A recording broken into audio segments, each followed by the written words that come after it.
በ2017 እንደ አውሮፓውያን አቆጣጠር የሆነ ነው። ኤልመር አልቫሬስ የተሰኘ ግለሰብ ቤት የለውም፣ የጎዳና ተዳዳሪ ነው። ውጪ ነው የሚኖረው። ከዕለታት አንድ ቀን $10,000 ያገኛል። $10,000 ያገኝና አሁን ስታስቡ ይሄ ሰው ሆምለስ ነው፣ ምንም ቤት የለውም። ይህ ማለት በጣም የተቸገረ ሰው ነው። ይህን የሚያክል ገንዘብ ሲያገኝ የሆነ ነገር ያደርገዋል ብለን ነው የምታስበው።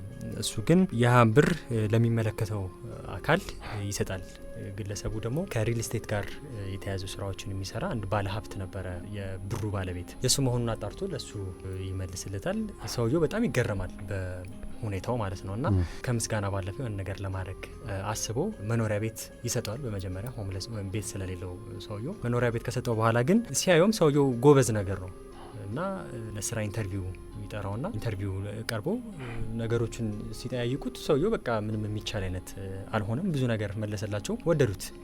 ከዛም እዛ የነሱ ሪል ስቴት ድርጅት ውስጥ ገብቶ እንዲሰራ ተፈቀደለት። ተቀጥሮ እዛ እየሰራ እድገት እያገኘ መጨረሻም ላይ የዛ የሪል ስቴት የድርጅቱ ዋና ስራ አስኪያጅ እስከ መሆን ድረስ ደረሰ ማለት ነው።